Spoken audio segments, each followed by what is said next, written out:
everyone, this is Sophia. Welcome back to the Sophia's Biology. In this video we will see that tryptophan operon. अगर आपको ये video अच्छा लगे तो please like करें, subscribe करें और हाँ शेयर भी करें। सो स्टार्ट करते हैं अब हम। तो आज का टॉपिक क्या है? ट्रिप्टोफैन ओपेरॉन, जो कि एक रिप्रेसिबल ओपेरॉन का एग्जाम्पल है। रिप्रेसिबल ओपेरॉन क्यों बोलते हैं ऐसे? क्योंकि जब भी इस ओपेरॉन का सबस्ट्रेट आता है तो ये क्या करता है, जो ट्रांसक्रिप्शन चल रही होती है उसे क्या करता है, रिप्रेस कर देता है, इनहिबिट कर देता है। ओके, यानी इसका ट्रांसक्रिप्शन होने से रोक देता है। रिप्रेसिबल ओपेरॉन जो है ये क्या होता है, नेगेटिवली रेगुलेट होता है।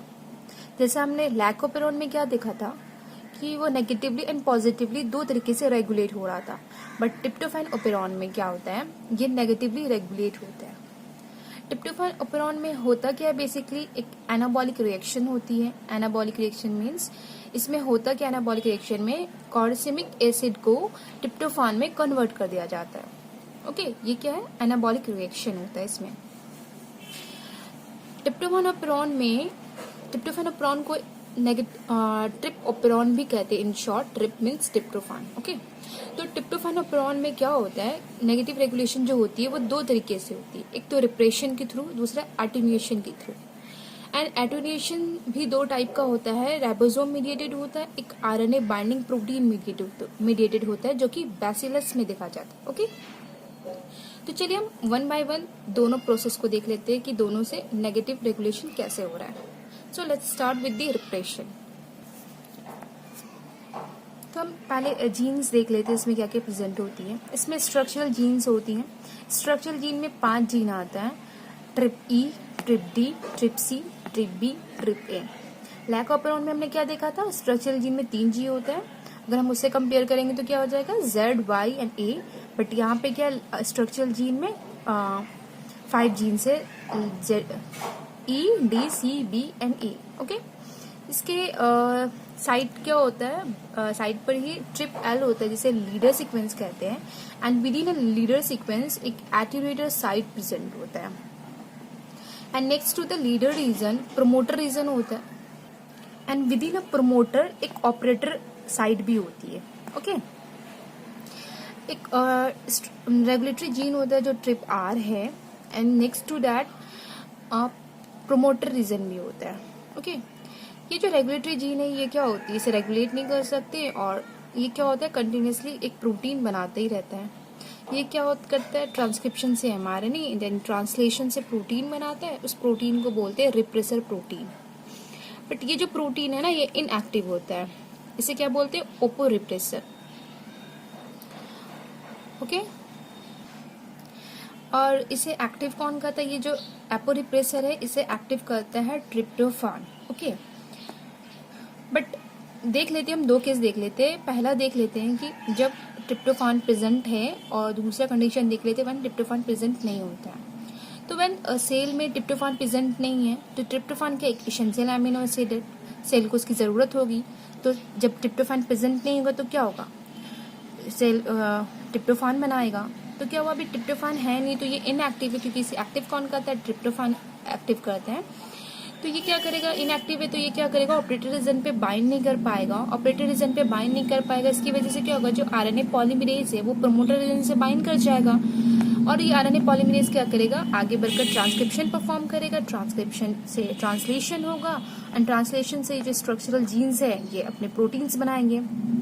ओके, जैसे मैंने बोला था इसमें क्या होता है, एनाबॉलिक रिएक्शन होता है। तो एनाबॉलिक रिएक्शन में क्या था कि कॉर्सेमिक एसिड को ट्रिप्टोफान में कन्वर्ट करना। तो ये स्ट्रक्चरल जीन्स से जो प्रोटीन्स बनते हैं, जीन ई और जीन डी से जो प्रोटीन बना वो क्या करेगा, कॉर्सेमिक एसिड को किसमें कन्वर्ट कर देगा, आर्थेलिक एसिड में। एंड जीन सी ने जिस प्रोटीन को कोड किया था वो क्या करेगा, आर्थेलिक एसिड को इंडोल 3 ग्लिसरॉल फॉस्फेट में कन्वर्ट कर देगा। एंड देन बी और ए के जो प्रोडक्ट थे जो उनसे जीन बना था वो क्या करेगा, इंडोल 3 ग्लिसरॉल फॉस्फेट को ट्रिप्टोफान में कन्वर्ट कर देगा। अब क्या हो गया, सेल में ट्रिप्टोफान हो गया। तो अब जब कंसंट्रेशन ज्यादा हो जाएगा ट्रिप्टोफान का तो सेल को क्या क्या होगा, अब सेल को जरूरत नहीं होगी ट्रिप्टोफान की, तो अभी वो क्या करेगा, इसके जो प्रोडक्शन को रोकेगा।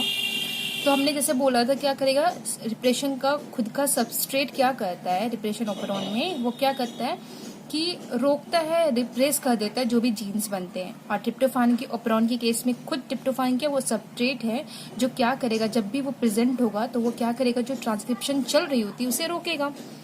ये ट्रिप्टोफान क्या करता है, ये as a corepressor work करता है और एपो रिप्रेसर से बाइंड कर ये होलो रिप्रेसर बना लेता है। होलो रिप्रेसर बना लेता है मतलब कि जो रिप्रेसर इनएक्टिव था उसे एक्टिव कर देता है। अब ये रिप्रेसर एक्टिव हो गया तो ये क्या करेगा, ऑपरेटर रीजन पर बाइंड कर जाएगा।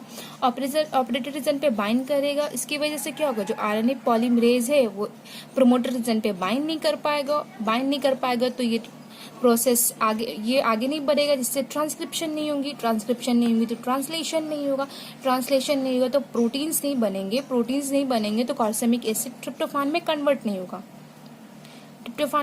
नहीं होगा क्योंकि ट्रिप्टोफान तो ऑलरेडी सेल में है, सेल को जरूरत नहीं है ट्रिप्टोफान की। इसलिए क्या होता है, ये सारे ट्रांसक्रिप्शन नहीं होता है, ट्रांसलेशन नहीं होता, प्रोटीन्स नहीं बनती और कार्सेमिक एसिड ट्रिप्टोफान में कन्वर्ट भी नहीं होता। ओके, तो ये था हमारा कि रिप्रेसर प्रोटीन के थ्रू ये कैसे नेगेटिव रेगुलेट हो रहा है। जब देखा पहले तो ट्रिप्टोफान नहीं था तो सेल ने बनाया, बट जब ट्रिप्टोफान प्रेजेंट था तब क्या ये ट्रिप्टोफान खुद एक को रिप्रेसर की तरह वर्क कर इस एपो रिप्रेसर से बाइंड कर गया एंड देन ये क्या एक्टिव हो गया और ये ऑपरेटर रीजन पे बाइंड कर गया और क्या हो गया, प्रोसेस नहीं होने दिया। ओके, तो ये था जो negative regulation through the repressor protein. अब हम नेक्स्ट देख लेते हैं एटेन्यूएटर के थ्रू ये कैसे जो नेगेटिव रेगुलेट हो रहा है। अभी हमने ये केस देख लिया, अब हम एटेन्यूएशन के थ्रू देखेंगे। इसमें भी दो केस है, एक राइबोसोम मीडिएटेड है and RNA binding protein mediated है। तो पहले हम क्या देखेंगे, राइबोसोम मीडिएटेड देखेंगे। ओके, तो हम स्टार्ट करते हैं कि एटेन्यूएशन के थ्रू नेगेटिव रेगुलेट ट्रिप्टोफान ऑपरेरॉन कैसे होता है। ओके, जैसे हम जानते हैं कि ये रिप्रेसर प्रोटीन है, ये क्या होता है, इनएक्टिव होता है। ओके, और ये क्या करता है, ये किससे एक्टिव होता है, ट्रिप्टोफान से एक्टिव होता है। अगर ये ट्रिप्टोफान से बाइंड नहीं हुआ तो क्या होता है, प्रोसेस जो ट्रांसक्रिप्शन है वो स्टार्ट हो जाती है। आरएनए पॉलीमरेज यहाँ के बाइंड कर जाता है और क्या होता है, ये प्रोसेस स्टार्ट हो जाता है। ओके, बट क्या होता है कि ये जो ट्रांसक्रिप्शन स्टार्ट हुआ, ये जो एमआरएनए बन रहा है ये आगे फर्दर बनेगा या नहीं बनेगा, ये डिपेंड करता है ट्रिप्टोफान की कंसंट्रेशन पे। ओके, और ये एटेन्यूएटर जो ये रोकता है इस जो एमआरएनए अगर नहीं बना तो क्या करता है, एक तरीके से एटेन्यूएटर प्री मैच्योर टर्मिनेशन कर देता है, जो एमआरएनए है उसे आगे नहीं बनने देता। क्यों, क्योंकि ये डिपेंड करता है कंसंट्रेशन, किसके कंसंट्रेशन पे, ट्रिप्टोफान के कंसंट्रेशन पे। ओके, तो पहले हम कुछ टर्म्स देख लेते हैं ये लीडर रीजन के बारे में कि क्या होता है, इसमें कैसे सीक्वेंस प्रेजेंट होते हैं। तो ये हमने एक लीडर रीजन लिया हमने, और हाँ ये जो है बीच में हमने ऐसे सिंबल है, ये किस चीज का सिंबल है, ये शो कर रहा है कि ये जो है ना पास नहीं है, बहुत दूर है, बस दिखाने के लिए इसे पास लाया गया और ये इस लाइन के थ्रू ये दिखाया गया कि ये दूर है। मतलब जो ट्रिप रीजन है एंड प्रोमोटर साइट है, ये स्ट्रक्चरल जीन से एंड प्रोमोटर से काफी दूर पर प्रेजेंट है। ओके, ये हमने लिया लीडर जो रीजन का पार्ट। इसमें क्या होते हैं, 4 रीजन्स होते हैं, region 1, region 2, region 3 and region 4। ये रीजन 3 एंड 4 जो है एटेन्यूएटर का रीजन होता है। ओके, और ये जो लीडर रीजन है वो स्टार्ट होता है स्टार्ट कोडोन AUG से एंड स्टॉप हो जाता है स्टॉप कोडोन के पास UGA। ओके, इस बीच यानी start codon and stop codon के बीच ये 14 एमिनो एसिड को कोड करता है। 14 कोडोन होते हैं जिसमें से जो 2 कोडोन है वो ट्रिप्टोफान को कोड करता है, जो कि प्रेजेंट होता है 10th एंड 11 नंबर पर। 10th और 11 जो एमिनो से जो कोडोन है किसे कोड करते हैं, ट्रिप्टोफान को कोड करते हैं।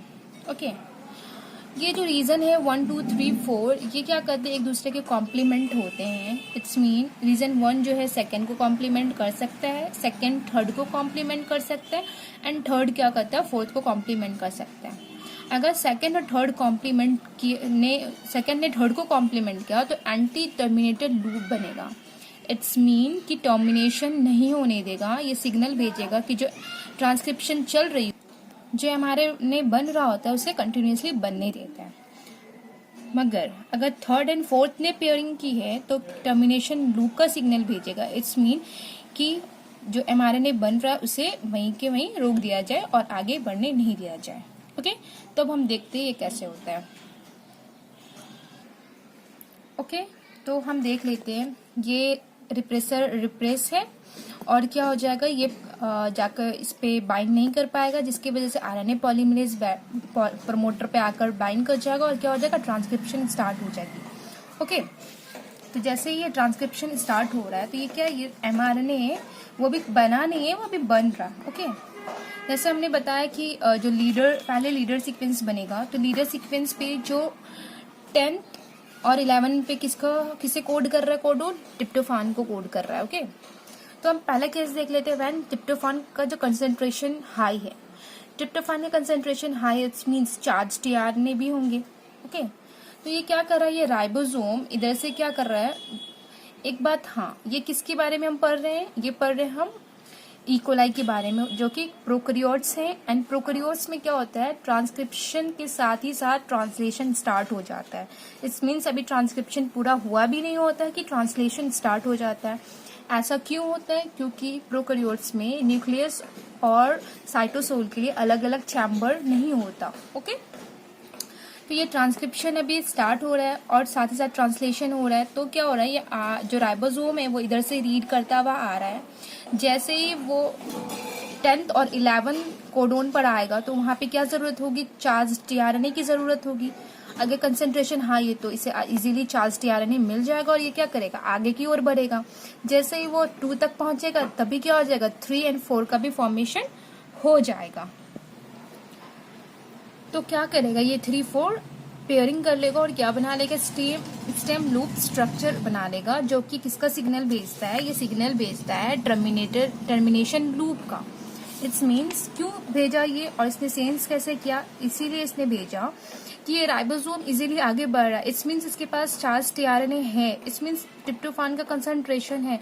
जब सेल में ऑलरेडी ट्रिप्टोफान प्रेजेंट है तो बनाना क्यों, इसीलिए वो क्या करता है, स्टेम लूप स्ट्रक्चर बना लेता है और सिग्नल भेजता है कि जो ये एमआरएनए है वो उसको स्टॉप कर दे, जो ट्रांसक्रिप्शन चल रही है इसको स्टॉप कर दे, सेल में ऑलरेडी ट्रिप्टोफान है। ओके, अब हम देख लेते हैं केस 2, जब लो कंसेंट्रेशन होता है ट्रिप्टोफान का तब क्या होता है। ओके, तो ये एमआरएनए बन रहा है, तब क्या होता है कि जो राइबोसोम है ये वाला, वो कोड रीड करता हुआ इधर से आ रहा है। एंड जैसे ही वो 10th और 9 जो 1 रीजन पे 10th और 11 जो 1 रीजन पे प्रेजेंट है, जैसे राइबोसोम इस पर आएगा तो वो क्या हो जाएगा, उसके पास चार्ज टीआरएनए नहीं होंगे क्योंकि सेल में टीआरएनए ही नहीं है। तो क्या हो जाएगा, वो यहाँ पे स्टक कर जाएगा और तब तक क्या हो जाएगा, 2 और 3 का भी फॉर्मेशन हो जाएगा। और ये क्या करेंगे, लूप बना लेंगे जो कि किसका सिग्नल होगा, ट्रांसक्रिप्शन कंटिन्यू करने का सिग्नल होगा कि सेल के पास ट्रिप्टोफान नहीं है, सेल को ट्रिप्टोफान बनाना है और क्या हो जाएगा, ट्रांसक्रिप्शन प्रोसेस कंटिन्यू रहेगा। ओके, अगर जब हाई होता है तब क्या होता है, वो यहाँ तक आके एटीन्यूएटर साइट पे ही आके रुक जाता है, उसका ट्रांसक्रिप्शन आगे नहीं बनती, स्ट्रक्चरल जीन्स प्रोटीन्स नहीं बना पाएंगे। ओके, वो यहाँ तक रुक जाती है। बट अगर कम हो, लो इन कंसंट्रेशन हो ट्रिप्टोफान का, तब क्या होगा, वो ट्रांसक्रिप्शन आगे कंटिन्यू चलेगा। ओके, तो ये था हमारा negative regulation through the attenuation, जो कि हमने पहला देखा था कि राइबोसोम के मीडिएटेड था। अब हम दूसरा केस देखेंगे जो आरएनए बाइंडिंग प्रोटीन मीडिएट के थ्रू है। ओके, तो ये किस में देखा जाता है, ये बैसिलस में देखा जाता है। आरएनए बाइंडिंग प्रोटीन मीडिएटेड जो एटीन्यूएटर होता है वो किस में देखा जाता है, ये बैसिलस में देखा जाता है, बैसिलस सबटिलिस में। ओके, इसमें एक प्रोटीन होती है ट्रैप, जिसका फुल फॉर्म है tryptophan RNA binding attenuator protein. ये क्या होता है, ये इनएक्टिव प्रोटीन होता है, 11 सब यूनिट का बना होता है। ये कब एक्टिव होता है, जब ट्रिप्टोफान प्रेजेंट होता है, हाई इन कंसंट्रेशन होता है, तो ट्रैप क्या करता है, एक्टिव हो जाता है। इसके 11 के 11 यूनिट्स पे क्या करता है, ट्रिप्टोफान आकर बाइंड कर जाता है और ये इसे ट्रिप्टोफान इसे एक्टिव कर देता है। ओके, जब ये एक्टिव हो जाता है और एमआरएनए जो बन रहा होता है, जब 2 केस देखेंगे इसमें भी हम, जब हायर इन कंसंट्रेशन हो यानी ट्रिप्टोफान का कंसंट्रेशन ज्यादा है, तब क्या करेगा, ट्रिप्टोफान इसे एक्टिव कर देगा और ये क्या करेगा, एमआरएनए सीक्वेंस पे आएगा और जैसे ये लीडर सीक्वेंस पे आएगा तो क्या हो जाएगा, एक स्टेम लूप स्ट्रक्चर बनेगा और क्या हो जाएगा, इस प्रोसेस को इनहिबिट कर देगा, रोक देगा। ओके, टर्मिनेशन का सिग्नल जाएगा, ये प्रोसेस रुक जाएगा। पर अगर जब कंसंट्रेशन लो रहेगा ट्रिप्टोफान का, तब क्या होगा, तब ट्रिप्टोफान सेल में प्रेजेंट नहीं होगा, जिसकी वजह से ये ट्रैप प्रोटीन है वो एक्टिव नहीं हो पाएगा। और एक्टिव नहीं होगा तो ये क्या करेगा, इस जो mRNA बन रहा है उसके लीडर रीजन पे बाइंड नहीं करेगा और क्या हो जाएगा, प्रोसेस कंटिन्यू चलेगा, यानी ट्रांसक्रिप्शन कंप्लीट होगा और ट्रांसलेशन होगी, जिससे प्रोटीन्स बनेंगे एंड देन आगे फर्दर प्रोसेस होगा। ओके, तो ये था आज का हमारा टॉपिक ट्रिप्टोफान ओपेरॉन। ओके, अगर आपको अच्छा लगा है तो प्लीज लाइक करें। Thank you.